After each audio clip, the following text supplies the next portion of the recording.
Hello, welcome back बच्चों। तो बेटा आज जो टॉपिक हम स्टार्ट करने वाले हैं वो होने वाला है क्लास 11th का इम्पॉर्टेंट टॉपिक और बहुत आसान टॉपिक।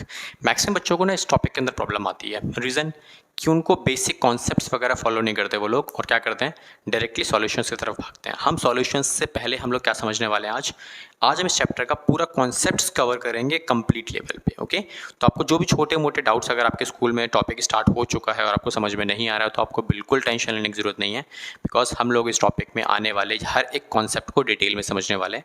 तो क्या क्या समझने वाले हैं हम लोग, टॉपिक का नाम पढ़ लेते हैं पहले। एक बार टॉपिक का नाम आप देख सकते हो क्या क्या चीज़ हमारे पास है।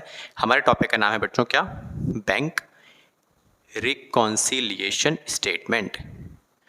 तो बैंक रिकॉन्सिलिएशन स्टेटमेंट, अभी जो टॉपिक है ना बच्चों, ये टॉपिक बीआरएस के नाम से भी हम लोग इसे बोल सकते हैं, बिकॉज शॉर्ट फॉर्म बीआरएस ही होता है इसका, है ना।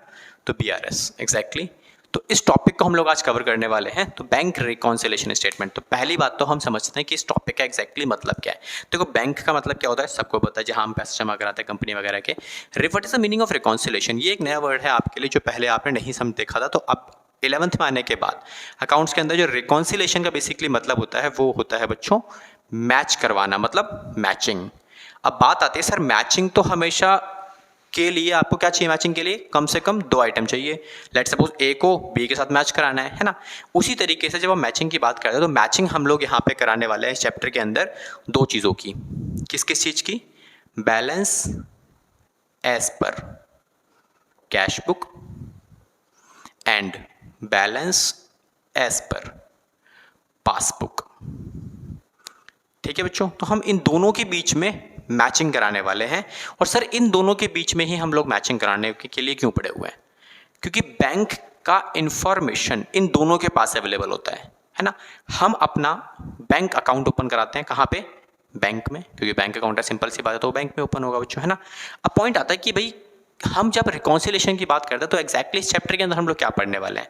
देखो बच्चों, हम लोग जब कैश बुक पढ़ते हैं, अगर आपने कैश बुक कवर अप नहीं किया है तो कैश बुक पहले कवर अप कर लीजिएगा। तो कैश बुक कवर करने के बाद आपको जो चैप्टर है वो बहुत ज़्यादा इजीली समझ में आने वाला है, क्योंकि कैश बुक का छोटा सा कॉन्सेप्ट है हमारे पास, वहाँ इसको हम बार बार इस्तेमाल करेंगे। जब आप कैश बुक पढ़ते हो तो कैश बुक में आपके पास 2 तरीके की कैश बुक पढ़ते हो आप लोग वहाँ पे। पहली सिंपल कॉलम, मतलब सिंगल कॉलम होती है हमारे पास, जिसे हम सिंपल कैश बुक भी बोलते हैं, जहाँ पे केवल एक कॉलम के बारे में हम बात करें, that is only for cash. And दूसरा जो आपका बनता है that is double column cash book, जिसमें हम लोग कैश और बैंक बैलेंस दोनों की बात करते हैं। ओके, तो देखो कैश बुक और दूसरा जो मेरा बनता है वो क्या बनता है बच्चों, बिट सर वो बनता है पासबुक, जो आपने बताया अभी।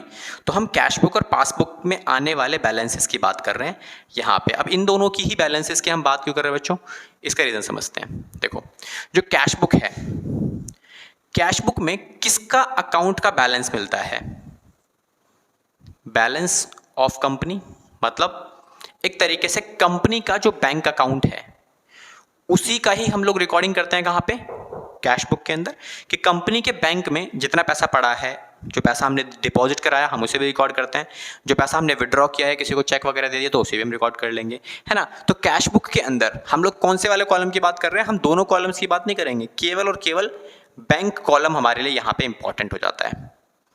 तो बैंक कॉलम बस ओनली। ओके बच्चों, हम क्या करने वाले हैं, केवल और केवल कैश बुक में बैंक वाले कॉलम को कंसिडर करेंगे, दैट्स इट। मुझे कैश वाले कॉलम से कोई मतलब नहीं है। तो और पासबुक के अंदर क्या होता है, पहले हम कैश बुक की बात करते हैं। देखो पासबुक में और कैश बुक में दोनों के अंदर बैलेंसेस दिखाई देते हैं। देखो यहां पर भी आपको क्या दिखाई देगा सर, यहां भी हमें बैलेंस दिखाई देगा, balance of companies bank account.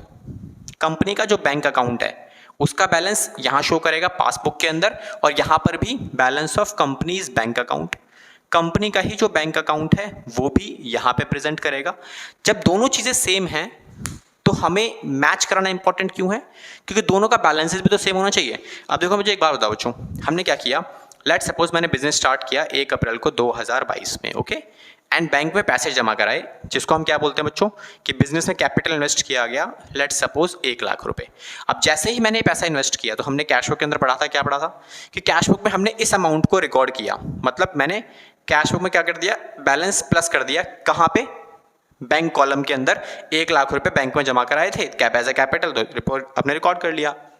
अब सेम डे आप बैंक में गए तो बैंक में क्या हुआ, बैंक में जाके एंट्री करा ली, तो जैसे आपने एंट्री कराई तो वो एंट्री क्या शो करेगी कि हाँ आपके बैंक में कितने पैसे पड़े हैं बच्चों, सेम सर 1,00,000 रुपए, जो कि आपको क्या दिखाएगा कि हाँ ऑनर ने पैसे जमा कराए, मतलब घर से पैसे जमा कराए गए हैं। तो जाहिर सी बात है balance as per cash book आपका 1,00,000 रुपए आ रहा है, एंड जब आपने बैंक में जाके एंट्री कराई तब उसका बैलेंस कितना आ रहा है बच्चों, सेम 1,00,000 रुपए। क्लियर हुआ है ये चीज़ें, परफेक्ट। अब एक महीने के बाद लेट सपोज कि हमने क्या किया, एक महीने पूरा बिजनेस किया और 30 अप्रैल को जब हम पहुंचे बैंक में, तो 30 अप्रैल को आप भी रिकॉर्डिंग कर रहे हो, है ना। तो बेटा कैश बुक में एक चीज समझ लेते हैं, कैश बुक के अंदर कौन रिकॉर्डिंग करता है, कैश बुक कौन मेंटेन कर रहा है, मेंटेन बाय कंपनी अकाउंटेंट। हम लोग कंपनी में जो भी अकाउंटेंट, अगर आप एज एन अकाउंटेंट अगर आप काम कर रहे हो तो आप कैश बुक मेंटेन करोगे, क्योंकि कंपनी का मालिक तो आएगा नहीं मेंटेन करने के लिए, उसने अकाउंटेंट हायर किया हुआ है ना। तो वो अकाउंटेंट क्या करता है, अपने कैश बुक में बैंक अकाउंट के बैलेंस को मेंटेन करता रहता है, ओके। और पासबुक के अंदर कौन मेंटेन करता है बेटा, पासबुक में जो भी एंट्रीज कराई जाती है क्या अकाउंटेंट करेगा कंपनी का, नहीं, कैश बुक जो है वो मेंटेन की जाती है, cash book is maintain by bank accountant. तो बैंक मतलब या फिर सिंपल आप लिख लो बैंक, कि बैंक में भी तो कोई अकाउंटेंट होगा, तो बैंक का जो अकाउंटेंट है वो मेंटेन कर रहा है, फिर हम सिंपल लैंग्वेज में समझे कि बैंक मेंटेन कर रहा है, क्योंकि पासबुक में जाके आप अपनी तरफ से एंट्री प्लेस नहीं कर सकते, आप बस बैंक में पैसा जमा कराओगे, पैसे निकालोगे, उसकी सारी की सारी ट्रांजेक्शन्स आपकी पासबुक में आ जाएगी या फिर बैंक की स्टेटमेंट में आ जाएगी, अगर प्राइवेट बैंक में अकाउंट है तो, क्योंकि वहाँ तो पासबुक चलती नहीं है। सरकारी बैंक अगर आपके पास है तो वहाँ पे आपके पास क्या है, जैसे SBI हो गया, वहाँ तो पासबुक मिलती है, तो पासबुक में आप गए, अपने सीधा ATM में जाओगे आप, वहाँ पे पासबुक मशीन लगी होती है, एंट्री करवा लिया आपने, उसमें सारा रिकॉर्ड आ जाता है कि आपने कब पैसे जमा कराए, कितने जमा कराए, कब निकाले, किसको दिए, क्या आएगा, सब कुछ मिल जाएगा आपके बैंक अकाउंट से कनेक्टेड जो भी होगा। तो वो कौन मेंटेन कर रहा है सर, वो बैंक मेंटेन कर रहा है, बैंक के सर्वर पे सब मेंटेन हो रहा है, तो उसको मेंटेन कर रहा है बैंक। लेकिन कैश बुक में रिकॉर्डिंग कौन करता है सर, कैश बुक में रिकॉर्डिंग करता है कंपनी का बैंक, कंपनी का जो अकाउंटेंट होगा वो मेंटेन करेगा, क्योंकि अकाउंटेंट ही पैसा देता है, पैसा लेता है इन फॉर्म ऑफ चेक्स या फिर जो भी ट्रांजेक्शन करनी है, ठीक है, ओके। तो बेटा ये दो चीजें अगर आपने याद रख ली ना, इन दोनों के बेसिस पर ही आपका सारा काम हो जाएगा, ठीक है। एक और चीज याद रखनी है आपको, एक चीज ध्यान रखो कि कैश बुक का सर बेटा पॉजिटिव बैलेंस कौन सा होता है और नेगेटिव बैलेंस कौन सा होता है, ये दो चीजें बड़ी इंपॉर्टेंट चीजें हैं। अगर मेरा कैश बुक का पॉजिटिव बैलेंस है तो वो क्या रिप्रेजेंट करता है, किस तरफ दिखाई देगा सर, पॉजिटिव बैलेंस मतलब अगर मेरी कैश बुक बनाई जा रही है इस तरीके से, ये मेरी कैश बुक है, तो ये वाली साइड कौन सी होती है बेटा, प्लस वाली, ये होती है माइनस वाली, मतलब रिसीविंग साइड और पेमेंट साइड। तो रिसीविंग साइड कौन सी है बच्चों सर, डेबिट साइड, और पेमेंट साइड कौन सी है बच्चों, क्रेडिट साइड। मतलब ये पैसा है आपका रिसीव हो रहा है इधर, और इधर आप क्या कर रहे हो, सिंपली पे कर रहे हो। क्लियर हुआ, ओके। अब आ जाओ सेम पासबुक के ऊपर। जब हम पासबुक मेंटेन करते हैं तो पासबुक के अंदर एग्जैक्टली उल्टा चलता है, रीजन बता देता हूं उसका उल्टा क्यों चलता है।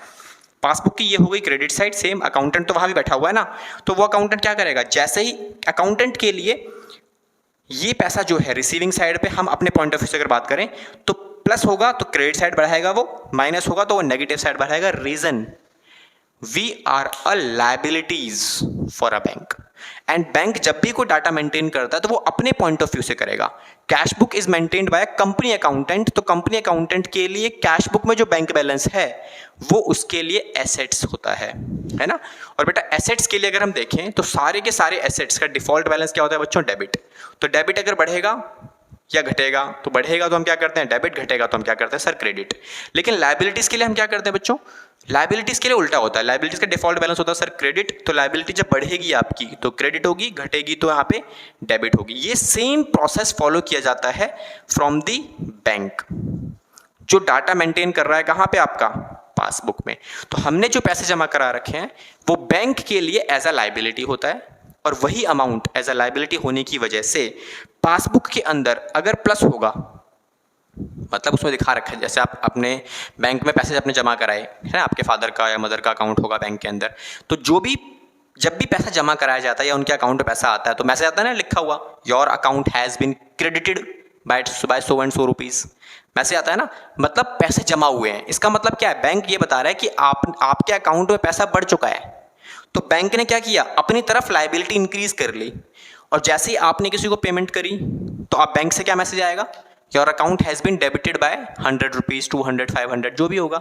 तो वो डेबिट क्यों कर रहा है, बिकॉज वो ये बता रहा है कि हमारी जो लाइबिलिटी है वो कम हो चुकी है। तो लाइबिलिटी कम होती है तो हम क्या करते हैं बच्चों, क्रेडिट साइड पे रिकॉर्ड करते हैं, देख सकते हो, है ना। तो लाइबिलिटी जब भी कम होगी तो क्या करोगे आप, डेबिट। लाइबिलिटी जब भी बढ़ेगी तो आप क्या करोगे, क्रेडिट। तो दैट्स अ रीजन जिसकी वजह से आपका पासबुक का बैलेंस जो है वो अपोजिट रिएक्ट करता है कैश बुक के बैलेंस से, because cash book is maintained by the company accountant.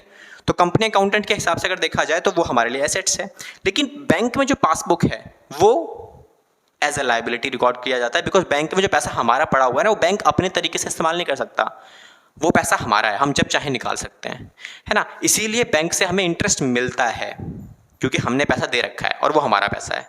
Clear हुआ। तो ये कुछ बेसिक्स पार्ट है आपके पास, ये बहुत ध्यान रखना। और ये तो बहुत इंपॉर्टेंट चीज़ें हैं आपके लिए कि कैश बुक का जो बैलेंस है वो डेबिट साइड पे क्या होता है बेटा, प्लस होता है, क्रेडिट साइड पे क्या होता है बच्चों, माइनस होता है। ये सेम चीज़ आपकी यहाँ पर भी दिखी गई है, आपको यहाँ पर भी याद रखनी है कि डेबिट साइड का बैलेंस मतलब पॉजिटिव बैलेंस और नेगेटिव बैलेंस कैश बुक और पासबुक में क्या होता है सर, पासबुक में पॉजिटिव बैलेंस का मतलब होता है क्रेडिट, नेगेटिव बैलेंस का मतलब होता है बच्चों क्या, डेबिट।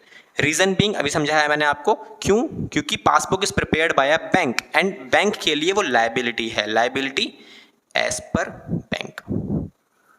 ठीक है, तो बैंक अगर बना रहा है तो बैंक के लिए लाइबिलिटी है, तो लाइबिलिटी किस तरह से रिएक्ट होगा। और कैश बुक क्या है बच्चों, कैश बुक क्या है, कैश बुक में जो आपका डाटा बनता है वो बनता है assets as per company accountant. हमारी कंपनी के फर्म के लिए पॉइंट ऑफ व्यू से देखा जाए तो उसके पॉइंट ऑफ व्यू से हमारे लिए जो कैश बुक में अकाउंट बैलेंस है वो क्या है, वो हमारे पास एक तरीके से कंपनी अकाउंटेंट, तो वो एसेट्स है, तो वो एसेट्स के तरीके से रिएक्ट करेगा। क्लियर हुआ। तो हमें क्या करना है, अब इसकी मैचिंग करानी है। मैचिंग कराने की हम बात कर रहे थे, देखो बच्चों यहाँ पर सबसे पहली बात हम ये बात कर रहे थे कि कैश बुक में आपने पैसे जमा कराए कितने, यहाँ पे जमा किया आपने 1,00,000 रुपए, तो पासबुक में जब आप एंट्री करा के आए तो पासबुक का बैलेंस कितना दिखा रहा है, सेम 1,00,000 रुपए, बस फर्क क्या होगा, ये दिखाएगा डेबिट बैलेंस, ये दिखाएगा क्रेडिट बैलेंस। ठीक है, क्यों दिखाएगा वो हमने समझ लिया अभी। अच्छा अब देखो मैंने क्या किया, मैंने पूरे महीने काम किया, मेहनत किया, उसके बाद क्या हुआ, साल के महीने के आखिरी में यहाँ पर मैं दोबारा, अब अकाउंटेंट के पास कैश बुक तो ऑलरेडी मेंटेन्ड है, तो कैश बुक के हिसाब से हमने जब चेक किया अपना अकाउंट बैलेंस बैंक में तो हमें दिखाई दिया कितना बच्चों, ये बैलेंस डेबिट साइड पे दिखाई दिया। इसका मतलब 1,30,000 रुपए बैंक में अवेलेबल हैं एज पर द अकाउंटेंट। लेकिन जब हमने सेम चीज बैंक की पासबुक में एंट्री कराई और चेक करा तो हमें पता लगा कि बैंक में आपके केवल और केवल 1,25,000 का अमाउंट पड़ा हुआ है बस, जो कि क्रेडिट बैलेंस है। इसका मतलब क्या है, बैंक के हिसाब से हमारे अकाउंट में कितने पैसे हैं, 1,25,000 रुपए, और हमारे हिसाब से कितने पैसे हैं बच्चों, 1,30,000 रुपए। तो देयर इज ए डिफरेंस। कितना डिफरेंस आ रहा है बच्चों, सर डिफरेंस आ रहा है हमारे पास कितने रुपए का, 5,000 रुपए कम है मेरे पास, कहां पे सर, कैश बुक के अगेंस्ट पासबुक में, ये बैलेंस डिफरेंस आ रहा है।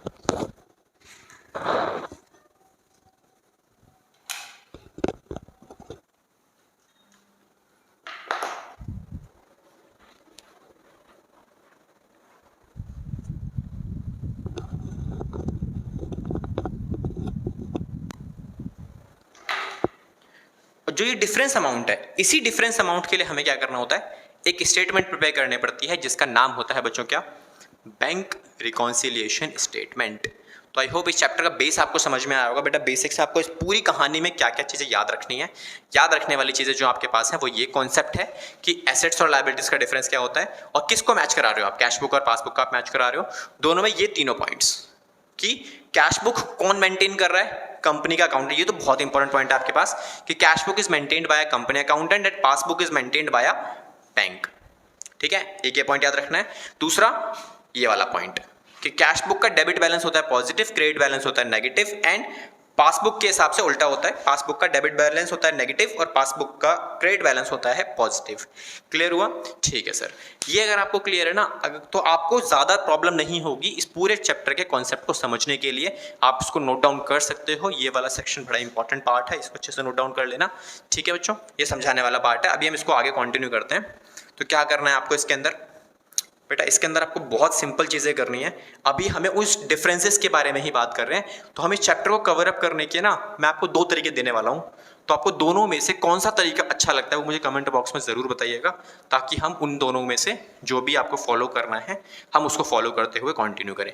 And as per my perceptions हम लोग आसान मेथड को फॉलो करेंगे। तो मैंने आपको बताया, क्या बताया बच्चों, देखो मैंने आपको बताया कि कैश बुक का जो बैलेंस है, आपको दो चीज़ें बताई मैंने याद करने के लिए, एक तो कैश बुक का बैलेंस और एक पासबुक का बैलेंस। तो पासबुक का बैलेंस और कैश बुक का बैलेंस क्या क्या होता है? सर हमने यहाँ सीखा कि जो कैश बुक का बैलेंस है वो होते हैं दो, एक होता है डेबिट, एक होता है क्रेडिट। सेम पासबुक के अंदर भी दो बैलेंस होते हैं सर, एक होता है डेबिट, एक होता है क्रेडिट। ओके, लेकिन कैश बुक का जो डेबिट बैलेंस है उसे बोलते हैं प्लस और क्रेडिट बैलेंस को बोलते हैं माइनस। लेकिन यहाँ पर पासबुक में एग्जैक्टली उल्टा चलता है, ये होता है प्लस, ये होता है माइनस। Okay, clear? तो ये हमें इंपॉर्टेंट फैक्टर्स मिल चुके हैं जो हम बैंक रिकॉन्सिलेशन स्टेटमेंट में आगे जाके इस्तेमाल करने वाले हैं। अब इसी के बेसिस पर आपकी बुक्स में जो डिफरेंसेस गिवन हैं उन डिफरेंसेस का ट्रीटमेंट है। पॉइंट आता है कि रीजन फॉर डिफरेंसेस क्या है बच्चों। ओके, तो रीजन फॉर डिफरेंसेस बेटा क्या होने वाले हैं? तो रीजन फॉर डिफरेंसेस की अगर बात करूं कि आपको यही समझना होता है रीजंस क्या हैं हमारे पास डिफरेंसेस के। तो रीजंस की अगर बात करूं बेटा, तीन तरीके के रीजंस हैं आपके पास, रीजंस फॉर डिफरेंसेस। ठीक है, डिफरेंस तो आएगा, है ना? किस वजह से डिफरेंस आता है वो हमारे पास तीन रीजंस मिलते हैं। पहला जो रीजन आपके पास मिलेगा वो मिलेगा डिफरेंस ड्यू टू टाइमिंग, मतलब डिफरेंस ड्यू टू टाइमिंग। तो बेटा टाइमिंग की वजह से डिफरेंस आ सकता है, इसमें दो पॉइंट्स आपके पास मिलेंगे देखने को। दूसरा डिफरेंस आता है recording by the bank, bank ने डाटा रिकॉर्ड किया, transactions record by the bank. तीसरा जो डिफरेंस मिलेगा वो आपको मिलेगा एरर। तो एरर किस तरीके का एरर मिलेगा बच्चों? एरर केवल और केवल एरर मिलता है यहाँ पे आपको ओमिशन का एरर। ठीक है, एरर ऑफ ओमिशन, बस। तो अब पॉइंट आता है कि हमें क्या क्या डिफरेंस, इनकी वजह से डिफरेंसेस आ सकते हैं। अब इन्हीं डिफरेंसेस की वजह आपको रिकॉर्ड करना होता है। तो यही डिफरेंसेस की जो भी रीजंस हैं, प्लस कहाँ होगा कहाँ माइनस होगा, वही आपको रिकॉर्ड करना है। कैसे रिकॉर्ड करना होता है वो हम बाद में देखेंगे नेक्स्ट क्लास में। अभी हम समझते हैं डिफरेंसेस आता क्यों है। तो बेटा यहाँ जो डिफरेंस है ना टाइमिंग वाला पॉइंट के अंदर, वहाँ डिफरेंस आता है पॉइंट्स में कहाँ कहाँ पे बेटा। एक आता है difference due to issue, cheque issue, और एक होता है चेक डिपॉजिटेड। इन दोनों में ना कहीं वेरिएशन निकल के आता है। तो बच्चों एक पॉइंट समझते हैं। सबसे पहले हम बात करते हैं चेक इशू के बारे में। इसका एग्जांपल लेते छोटा सा।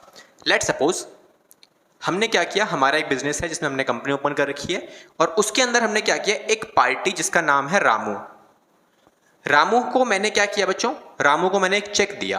कितने का चेक है सर हमारे पास? बेटा चेक आपने जो इसको दिया है उसका अमाउंट है 10,000 रुपीज का। अब ये चेक इसको कहां से मिला? ये चेक मिला इसे अकाउंटेंट से, क्योंकि कैश बुक कौन मेंटेन कर रहा है? अकाउंटेंट मेंटेन कर रहा है। इसी वजह से अकाउंटेंट जैसे ही रामू को चेक देगा वो अपने पास रिकॉर्डिंग कर लेगा। रिकॉर्डिंग में क्या रिकॉर्ड करेगा वो, कि भाई मैंने रामू को चेक दे दिया तो मेरी जो कैश बुक का बैलेंस है हमने माइनस कर दिया वहां से कितना, 10,000 रुपीज, कि हमारा बैंक बैलेंस माइनस हो गया। ऑन दैट अजम्पशन कि Ramu will go directly to a bank and deposit the cheque. But Ramu को जो चेक मैंने दिया, रामू को पता है इस चेक की जो वैलिडिटी पीरियड होती है वो कितनी होती है। चलो आप ही बताओ बच्चों कि एक चेक का वैलिडिटी पीरियड कितना होता है। आपको पता होना चाहिए बिकॉज ये एमसीक्यूज का क्वेश्चन बन सकता है आपका, कि वैलिडिटी ऑफ अ चेक कितनी होती है। Validity of a cheque, and being a commerce student कोई भी आपसे पूछ सकता है कि भाई अगर आप कॉमर्स स्टूडेंट हो तो आपको चेक का वैलिडिटी पीरियड पता होना चाहिए। तो वैलिडिटी पीरियड होता है बच्चों 3 महीने का, 3 मंथ। किसी भी चेक को अगर आप बैंक में जमा कराओगे तो 3 महीने के अंदर अंदर ड्रॉन डेट से लेके, मतलब अगर आज की डेट का चेक मैंने बनाया तो उसके बाद 3 महीने तक वो चेक के पैसे आपको मिल जाएंगे। वो एक प्रॉपर लीगल डॉक्यूमेंट है, otherwise it's just a piece of paper. और अगर आपने उसके बाद जमा करा भी दिया तो आप ही के पैसे कट जाएंगे, क्योंकि वो चेक बाउंस हो जाएगा, है ना। नॉर्मल लैंग्वेज में, अकाउंटिंग लैंग्वेज में उसे बोलते हैं डिसऑनर। क्लियर हुआ? ठीक है सर। ओके, अभी पॉइंट आता है कि भैया आपने चेक कब जमा करा। अभी पूरी जो ट्रांजेक्शन है ना बच्चों, ये ट्रांजेक्शन कब की है? लेट्स सपोज ये ट्रांजेक्शन है सर 29 अप्रैल की। अब 29 अप्रैल को आपने चेक दिया तो आपने क्या रिकॉर्ड किया कि 10,000 रुपीज का बैलेंस आपका क्या हो गया, कम हो गया इन योर कैश बुक। आपने कैश बुक में रिकॉर्ड किया कि आपने कैश बुक बैंक वाले कॉलम में रिकॉर्ड किया होगा, अकाउंटेंट ने कि हमारा बैलेंस कम हो गया 10,000 रुपीज का। क्लियर? अब जब ये चेक रामू को मिला, रामू ने इस चेक को जाके जमा ही नहीं कराया बैंक में। रामू ने कब जमा कराया? रामू ने इस चेक को बैंक में डिपॉजिट कराया 15 मई, 15 मई को जाके जमा कराया बैंक में चेक। तो हमने क्या किया, हम हर महीने के आखिरी में बैंक जाते हैं और दो चीजें हमारे पास अवेलेबल होती हैं, दैट इज पासबुक और कैश बुक। हम दोनों को मैच करवाते हैं, दोनों को आमने सामने रखते हैं और इनकी मैचिंग करवाते हैं। क्या दोनों में रिकॉर्डेड ट्रांजैक्शन सेम है? अगर सेम है तो कोई दिक्कत ही नहीं है, तो हमारा डाटा से बिल्कुल ठीक चल रहा है। तो जब हम जाएंगे 30 तारीख को, तो 30 तारीख को होगा क्या बच्चों? 30 तारीख को लेट सपोज कि हमारे पास क्या है, जो कैश बुक का बैलेंस है वो शो करेगा लेट सपोज 80,000 रुपए, बट पासबुक का बैलेंस कितना शो करना चाहिए इस ट्रांजेक्शन के हिसाब से? 90,000 रुपए। रीजन समझ में आया? There is a difference of 10,000 rupees. क्यों? क्योंकि जो चेक मैंने माइनस कर दिया ये वाला, वो चेक बैंक ने माइनस नहीं किया। क्यों माइनस नहीं किया बच्चों? क्योंकि रामू ने वो चेक बैंक में जमा ही नहीं कराया। मतलब चेक आपने इशू किया, एंट्री क्या बनती है? Cheque issued but not presented. Cheque जो आपने दे दिया लेकिन बैंक में प्रेजेंट ही नहीं हुआ। अब बैंक के पास जब इंफॉर्मेशन ही नहीं आएगी कि चेक कोई इशू किया गया है, तो बैंक रिकॉर्ड कर ही नहीं सकता, पॉसिबल ही नहीं है। तो बैंक ने क्या किया? रिकॉर्ड ही नहीं किया। तो इसीलिए क्या हुआ? बैंक का बैलेंस ज्यादा दिखाई दे रहा है 10,000 रुपीज। तो हमें इस 10,000 के डिफरेंस को BRS मतलब बैंक रिकॉन्सिलेशन स्टेटमेंट में रिकॉर्ड करना है। कैसे रिकॉर्ड करेंगे वो हम बाद में देखते हैं, कि हम बेसिक्स की बात कर रहे हैं, है ना। तो एक डिफरेंस ये आ गया। चलो अब बेटा नेक्स्ट डिफरेंस क्या लिखा हुआ था हमने? नेक्स्ट डिफरेंस लिखा हुआ यहाँ पे चेक डिपॉजिटेड। तो इसकी वजह से भी डिफरेंस आ सकता है। सर कैसे डिफरेंस आ सकता है वो भी देख लो एक बार। आपने क्या किया इस बार? कंपनी ने इस बार रामू को पैसे नहीं दिए, इस बार किसी दूसरी पार्टी का चेक हमने जाके बैंक में जमा करा दिया। किसने जमा कराया सर? अकाउंटेंट ने। अकाउंटेंट ने क्या किया? 10,000 रुपीज का चेक है जिसको बैंक में जाके जमा कराया गया है। तो बैंक में हमने क्या किया होगा? सर हमने तो प्लस कर लिया होगा। हमने मतलब बैंक ने, अकाउंटेंट ने। तो हमारी कंपनी के अकाउंटेंट को तो इन्फॉर्मेशन है, तो उसने क्या किया? कंपनी का बैंक अकाउंट प्लस कर दिया। कितने रुपए से प्लस किया होगा बच्चों? सेम वैल्यू 10,000 रुपीज से। 10,000 का बैलेंस हमने प्लस कर दिया, लेकिन ट्रांजेक्शन कब? सेम डेट को, 29 अप्रैल को ही ट्रांजेक्शन है ये वाली। बट चेक जब हम जमा कराते हैं ना, तो it will take around 2-3 days in a processing. Processing में टाइम लग गया। अब जो भी टाइम लगा, उस टाइम की वजह से ये जो बैलेंस है बैंक के पास जमा कब हुआ? बैंक को इस चेक के बारे में इंफॉर्मेशन मिली 4 मई को। तो 4 मई को बैंक को जब इंफॉर्मेशन मिली तो बैंक ने भी रिकॉर्ड कर दिया।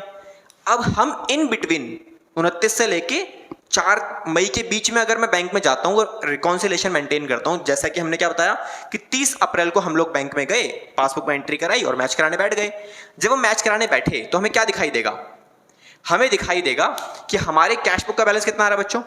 80,000 रुपए। लेकिन पासबुक का बैलेंस कितना शो करेगा सर? पासबुक का बैलेंस शो करेगा बेटा 70,000 रुपए। रीजन, जो चेक यहां पे हमने जमा करा रखा है 10,000 का, वो चेक बैंक में तो आ जाएगा कैश बुक के अंदर, लेकिन पासबुक में नहीं आएगा। क्यों नहीं आएगा? बिकॉज 30 अप्रैल को बैंक को इस चेक के बारे में इंफॉर्मेशन ही नहीं है, तो बैंक तो रिकॉर्ड करेगा ही नहीं ना। और बैंक अगर रिकॉर्ड नहीं करेगा तो बैंक के पासबुक में उसका रिफ्लेक्ट होना लाजमी नहीं है, होगा ही नहीं, वो पॉसिबल ही नहीं है, रिकॉर्ड हो जाएगा वो। तो इसकी वजह से भी डिफरेंस आएगा। तो इसी तरीके के काफी सारे डिफरेंसेस हैं। दूसरा डिफरेंसेस क्या हो सकता है? Recording by the bank. कुछ ट्रांजैक्शंस ऐसी होती है जो बैंक रिकॉर्ड कर लेता है बट हम रिकॉर्ड नहीं करते, क्योंकि हमें उसकी इंफॉर्मेशन ही नहीं होती। रीजन समझाता हूं। देखो आपकी स्क्रीन पे कुछ डिफरेंसेस दिए हुए हैं, एक बार में सारे पढ़ लेते हैं ताकि आपको बाद में दिक्कत ना हो, एक साथ क्लियर हो जाएंगी सारी चीजें। तो क्या क्या इन्फॉर्मेशन है? तो बेटा देखो, सबसे पहले transaction interest credited by bank. Bank ने आपको इंटरेस्ट दिया है ना। तो यहां एक बार मैं लिख लेता हूं सारी एंट्रीज का क्या क्या ट्रांजेक्शन होने वाला है। लेट्स सपोज पासबुक में, है ना, पासबुक में क्या होगा इस ट्रांजेक्शंस का? बैंक ने इंटरेस्ट दिया। क्रेडिट का मतलब क्या होता है? बैंक ने आपके अकाउंट में पैसा क्रेडिट किया। तो क्या लिखा है मैंने? बैंक अगर क्रेडिट करेगा तो पैसा बढ़ेगा हमारे अकाउंट में। तो हमारे अकाउंट में क्या होगा? पासबुक में प्लस का बैलेंस। लेकिन बैंक अगर प्लस करेगा तो बैंक में इंटरेस्ट आया, तो इसकी मैसेज किसके पास आएगी? अगर मैं कंपनी का मालिक हूं और बैंक मेरे बैंक अकाउंट मेरी कंपनी का है और कंपनी का बैंक अकाउंट का जो नंबर है वो मेरा पड़ा हुआ है, अकाउंटेंट का नंबर उसमें अवेलेबल नहीं है अभी, तो क्या हुआ? मैंने अकाउंटेंट को नहीं बताया, तो बैंक ने तो रिकॉर्ड कर लिया ना। बैंक ने रिकॉर्ड किया, इसका मतलब क्या? पासबुक में एंट्री आ गई, लेकिन इसके पास इंफॉर्मेशन ही नहीं है। तो क्या ये रिकॉर्ड कर पाएगा? नहीं कर पाएगा। डिफरेंस आएगा? बिल्कुल आएगा। उस डिफरेंस की ट्रीटमेंट हमें करनी पड़ेगी, प्लस माइनस लगाना पड़ेगा, लगा लेंगे, देखते हैं आगे। उसके बाद क्या लिखा है बच्चों? उसके बाद लिखा है bank charges and interest charges recorded by the bank but not record in the cash book. मतलब बैंक ने चार्जेस लगाए या इंटरेस्ट काटा, तो काटेगा तो क्या होगा सर? ये माइनस हो जाएगा। समझ में आया? क्योंकि बैंक चार्ज कर रहा है, चार्ज मतलब बैंक आपके पैसे कट कर रहा है, तो बैंक ने रिकॉर्ड कर लिया होगा, माइनस कर दिया आपका बैलेंस, लेकिन कैश बुक में रिकॉर्डिंग होगी नहीं होगी सर, तो हमारा बैलेंस तो प्लस रहेगा। तो ये सारी चीजें हम लोग सीखने वाले हैं। अगला, interest and dividend collected by bank. आपने कहीं पे पैसे इन्वेस्ट कर रखे हैं, उसका इंटरेस्ट आता है या डिविडेंड आता है, बैंक ने कलेक्ट कर लिया। बैंक ने कलेक्ट किया मतलब बैंक को इन्फॉर्मेशन है, तो बैंक ने कलेक्ट किया तो बैंक क्या करेगा बच्चों, बैंक यहाँ पे प्लस कर लेगा। हमें नहीं पता, अकाउंटेंट को नहीं पता, तो अकाउंटेंट तो रिकॉर्ड कर ही नहीं सकता, क्योंकि अकाउंटेंट कहाँ रिकॉर्ड करेगा, कैश बुक में, उसे पता ही नहीं है तो रिकॉर्ड कर ही नहीं सकता। डिफरेंस आएगा, बिल्कुल आएगा। और क्या रीजन हो सकते हैं, direct payment by bank, being an company owner, मैंने बोला हुआ भाई कंपनी का जो बिजली का बिल बनता है वो डायरेक्टली बैंक से अपने आप कट जाएगा। या फिर इंश्योरेंस पॉलिसी ले रखी है, तो इंश्योरेंस पॉलिसी के बारे में मैंने बैंक को इन्फॉर्मेशन दे रखी है कि मेरी पेमेंट जब आएगी तब आप पेमेंट करवा देना ड्यू डेट के ऊपर, कोई दिक्कत नहीं है हमें, जैसे बिल बनेगा पेमेंट कर देना। तो बैंक को मैंने बोल रखा है, बैंक को पता लगा, ड्यू डेट आ गई, बैंक ने पेमेंट कर दी, हमें नहीं पता, अगेन डिफरेंस आएगा, तो इसको भी रिकॉर्ड करेंगे। Direct deposited bye into a bank by customer, एक कस्टमर ने मेरे अकाउंट में डायरेक्टली पैसे जमा करा दिए, अकाउंटेंट को नहीं बताया, तो बैंक को पता लग जाएगा, क्योंकि बैंक में जमा हुआ तो बैंक को तो पता लग ही गया है ना, तो बैंक रिकॉर्ड कर लेगा, हमें नहीं पता लगेगा, तो इसका मतलब बैंक ने प्लस कर लिया, हमने माइनस कर रखा होगा, डिफरेंस आएगा, आएगा। अगला, dishonour of a bill discounted with the bank, past में हमने कोई बैंक से चेक डिसऑनर करवाया था या फिर डिस्काउंट करवाया था बिल, जब बिल डिस्काउंट कराया तो बैंक ने हमें पास्ट में पैसे दे दिए थे, और अब जब बैंक वो पैसे मांगने गया किससे, जो भी हमारा ड्रॉई था जिसके नाम से बिल बना हुआ था, बीआर वगैरह बना हुआ था, उसने पैसे देने से मना कर दिया, तो बैंक को पता लग गया पैसे देने से मना कर, बैंक क्या करता है, आपके पैसे कट कर लेता है, तो बैंक ने पैसे काट लिए लेकिन आपको नहीं पता, तो आपका बैलेंस प्लस, बैंक का बैलेंस माइनस, तो डिफरेंस आएगा, बिल्कुल आएगा। Then bills collected by the bank on behalf of the customer, एक बिल था जो बैंक ने कलेक्ट कर लिया, मतलब बैंक ने पैसे ले लिए, तो बैंक ने ले लिए तो बैंक रिकॉर्ड करेगा, मतलब बैंक प्लस कर लेगा, हमें नहीं पता तो हम माइनस करके रखेंगे। रीजन समझ में आया बेटा, ये डिफरेंसेस हैं, इन डिफरेंसेस को आपको कैसे रिकॉर्ड करना है, क्या करना है, वही मैं समझा रहा हूं आपको कि आपको ना कैसे कैसे रिकॉर्डिंग कर, देखो भाई ये वाला पॉइंट हो चुका है आपका, ओमिशन का मतलब क्या हो गया, ये ओमिशन वाला पॉइंट हो गया। ओमिशन में क्या करोगे आप, ओमिशन में आपने अकाउंट में पैसे जमा करा दिए, चेक जमा करा दिया, लेकिन रिकॉर्ड करना भूल गए, ठीक है, बैंक में चेक आपने जमा कराया लेकिन रिकॉर्डिंग करना भूल गए आप, रिकॉर्डिंग करना भूल गए मतलब यहाँ तो रिकॉर्ड हो जाएगा बिकॉज बैंक तो गलती करेगा नहीं, इसने रिकॉर्ड कर लिया, इसने रिकॉर्ड नहीं किया, अकाउंटेंट ने भूल गया, वो भूल गया तो भी डिफरेंस आएगा। तो ये कुछ डिफरेंसेस थे हमारे पास जिनके बारे में हम लोगों ने बात की आज।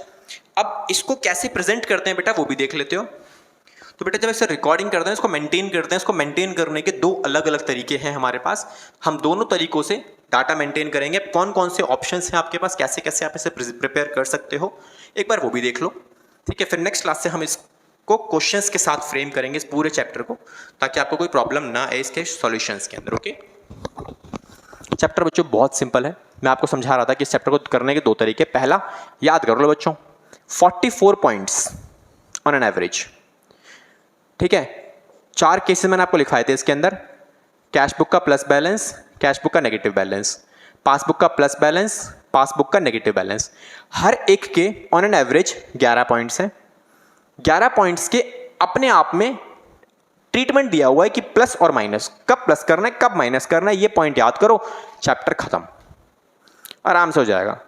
एक और ऑप्शन होता है जहां पे आपको कॉन्सेप्ट समझना पड़ता है कि कब आपको प्लस करना है और कब आपको माइनस करना है, इसका कॉन्सेप्ट अगर आप समझ गए ना तो आपको कोई दिक्कत नहीं आने वाली। आज की क्लास में हमने वही किया है। नेक्स्ट क्लास के अंदर हम लोग क्या करेंगे, इसी कॉन्सेप्ट्स को इस्तेमाल करके कुछ क्वेश्चंस को फ्रेम करेंगे। आज की क्लास इतनी लंबी इसीलिए क्योंकि कॉन्सेप्ट्स में टाइम लगता है बेटा, जितना टाइम आप कॉन्सेप्ट्स में लगाओगे ना आपके सॉल्यूशंस उतने आसान हो जाएंगे। एंड आई ऑलवेज प्रेफर कि आप इसे ही फॉलो करो, बिकॉज ये है रट्टाफिकेशन, ये भूल जाओगे आप। और 44 पॉइंट्स यार कितने याद करोगे, प्रॉब्लम आएगी है ना। इसलिए हम क्या करेंगे, हम इसको फॉलो करेंगे कॉन्सेप्ट्स के बाद, ये कॉन्सेप्ट फॉलो करेंगे, ओके। अब आते हैं कैसे आप प्रिपेयर करते हो। तो BRS की जो स्टेटमेंट है वो बेटा बनाई जाती है दो अलग अलग तरीकों से, दोनों में से कोई भी तरीका आप यूज़ कर सकते हो, नॉट नेसेसरी आपको एक ही यूज़ करना है।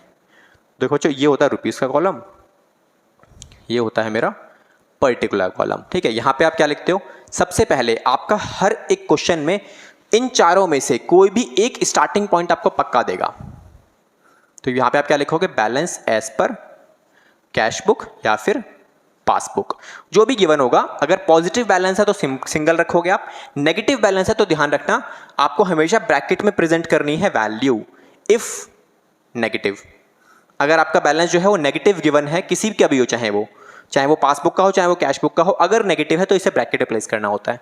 देन उसके बाद आप क्या प्लेस करोगे बेटा, ऐड वाली आइटम पहले लिखोगे, फिर लेस वाली आइटम बाद में लिखोगे, ठीक है। तो ये सारी वैल्यूज जो भी ट्रांजेक्शन है वो यहाँ प्लेस कर लो, फिर उसके बाद ये रिकॉर्ड कर लो, ये प्लस वाली आइटम है। फिर ऐसे ही लेस करने वाली आइटम्स ये रिकॉर्ड कर लो सारी, 3-4 आइटम जितनी भी आपको मिलेंगी। लेस करने वाली आइटम जो होंगी वो आप क्या करोगे, वो आप बेटा नेगेटिव वाली वैल्यूज़ को ब्रैकेट में शो करोगे। एंड एट लास्ट जो भी यहाँ बैलेंस बचेगा आपका, तो बेटा ये बैलेंस कौन सा बचेगा, तो बेटा बैलेंस बचता है balance as per cash book या फिर आपका बचेगा ये पासबुक। अब कौन सा बैलेंस कब पासबुक बचेगा कब कैश बुक बचेगा, तो वो डिपेंड करता है स्टार्टिंग पॉइंट क्या है। तो बेटा अगर आपने स्टार्ट किया है कैश बुक के साथ, तो लास्ट का जो बैलेंस बचेगा वो बचेगा पासबुक। ये आपका क्या हो गया, दैट इज योर स्टार्ट। और ये क्या हो गया बच्चों, ये हो गया एंड। मतलब ये अगर आपका यहाँ पे है कैश बुक है, तो ये क्या बचेगा, पासबुक। क्लियर हुआ, ये पासबुक आएगा। अगर ये कैश बुक है तो ये पासबुक आएगा। और अगर आपका स्टार्ट हुआ है पासबुक से, तो एंड प्रोडक्ट क्या होगा, एंड प्रोडक्ट होगा बच्चा आपका क्या सर, कैश बुक हो जाएगा। तो ये क्लियर हुआ। तो ये ध्यान रखना है कि आपका स्टार्टिंग पॉइंट क्या है, उसके बेसिस पे आपका एंड प्रोडक्ट आपके पास निकल आएगा। तो एक तरीका ये होता है बच्चों। बट इस पॉइंट में ना थोड़ी सी प्रॉब्लम ये होती है कि आपको ना पहले सर्च करने पड़ते हैं कि कौन से ऐड वाले हैं कौन से लेस वाले हैं, क्योंकि आपको सिस्टमैटिक लगाने हैं। पहले ऐड वाले लिखने होते हैं फिर लेस वाले लिखने होते हैं। तो थोड़ी सी प्रॉब्लम लगती है, समझ में नहीं आता कि बहुत पूरा टाइम टेकिंग थोड़ा सा ज़्यादा प्रोसेस है, लेकिन हाँ एक्सेप्टेबल है, कोई इशू नहीं है। आप चलते हैं दूसरे पार्ट के ऊपर। जो इसी का दूसरा अल्टरनेटिव ऑप्शन है वो क्या है, तो दूसरा अल्टरनेटिव मैं हमेशा उसी को ही प्रेफर करता हूं, क्योंकि वो आपको थोड़ा सा टाइम सेविंग करवा देता है आपके पास। तो अल्टरनेटिव ऑप्शन क्या है आपके पास करने के लिए, तो alternative option for preparing a BRS वो क्या होता है बच्चों, तो सिंपली आप क्या लिखोगे बेटा, यहाँ लिखोगे BRS एंड यहाँ 2 कॉलम क्रिएट कर लो आप। सिंपल, एक प्लस का कॉलम और एक माइनस का कॉलम, और ये हो गया मेरा कहाँ पे, ये रिकॉर्ड करोगे आप पर्टिकुलर। अब स्टार्टिंग पॉइंट अगेन सेम वही, balance as per cash book. Okay, plus का बोलेगा मतलब पॉजिटिव डेबिट बैलेंस है तो प्लस, क्रेडिट बैलेंस है तो नेगेटिव, खत्म काम। उसके बाद यहाँ रिकॉर्डिंग करते रहो सीधी सीधी, 1 ट्रांजेक्शन 2 ट्रांजेक्शन 3 4 5 6 जितने भी गिवन है सब कुछ रिकॉर्ड करने के बाद एट द एंड आपको क्या लिखना होता है, सिंपली बैलेंस एज पर, अब कैश बुक स्टार्टिंग पॉइंट है तो लास्ट में क्या आएगा बच्चों, simple balance as per passbook. और दोनों साइड आपके सेम आ जाएंगे। जहां भी डिफरेंस बचता है, अगर हैवी साइड ये वाली आ रही है तो डिफरेंस यहाँ बचेगा, ये वाली साइड बड़ी आ रही है तो डिफरेंस यहाँ बचेगा। हो गया हमारा काम, दैट्स इट। ये सिंपल मेथड है, हम लोग मैक्सिमम टाइम इसको ही फॉलो करेंगे बिकॉज ये बहुत सिंपल पड़ता है। तो आज के क्लास में हम लोगों ने क्या सीखा बच्चों कि BRS का बेसिक कॉन्सेप्ट क्या है, क्वेश्चंस को ट्रिक करने का, क्वेश्चंस को सॉल्व करने का, क्या आप क्यों बनाते हो, वो सारी चीज़ें है ना, क्या क्या डिफरेंसेस होते हैं, रीजंस वगैरह हैं क्या क्या है, उन सभी रीजंस को यूज़ करके हम लोग नेक्स्ट क्लास के अंदर इन दोनों में से एक फॉर्मेट यूज़ करेंगे। मैं इसको यूज़ करता हूँ मैक्सिमम टाइम बिकॉज सिंपल पड़ता है। आपके स्कूल में अगर ये फ्रेम किया था आप इसको यूज़ कर सकते हो। दोनों ही ट्रीटमेंट्स आपके अवेलेबल हैं बुक के अंदर, दोनों ही ठीक माने जाते हैं, कोई दिक्कत नहीं है। आपको जो अच्छा लगे वो कर लीजिए। मेन कॉन्सेप्ट क्या है, मेन चीज़ है आपको समझ में आना चाहिए, दैट्स इट। ठीक है, तो ये बात हमेशा ध्यान रखना कि कभी कोई दिक्कत नहीं आएगी अगर आप प्रॉपर तरीके से स्टडी करोगे, सारी की सारी क्लासेस आप प्रॉपरली अटेंड करोगे तो कभी कोई प्रॉब्लम नहीं आएगी। हम सीरीज़ वाइज, इसकी सीरीज़ हमारे पास ऑलरेडी अवेलेबल है। इससे पहले भी कुछ टॉपिक्स हैं जो आपके 11th क्लास में अवेलेबल हैं, चाहे 12th क्लास में अगर आप हो तो 12th क्लास के भी कुछ टॉपिक्स हैं आपको मिल जाएंगे। आपके चैनल सर्च आउट करो तो प्लेलिस्ट मिल जाएगी आपको, प्रॉपरली डेडिकेट प्लेलिस्ट मिलेगी BRS के लिए भी। तो BRS की पहली वीडियो में हम लोगों ने कॉन्सेप्ट को डिस्कस किया, अगली वीडियो में हम इसी के ऊपर क्वेश्चंस करने वाले हैं। तो मिलेंगे अपने नेक्स्ट वीडियो में BRS के कुछ क्वेश्चंस के साथ जो बहुत इंपॉर्टेंट होने वाले हैं। बिल्कुल बेसिक क्वेश्चंस करेंगे, फिर उसके बाद एडवांस वाले क्वेश्चंस करेंगे। ओके, तो see you in your next class. Thank you so much and all the best.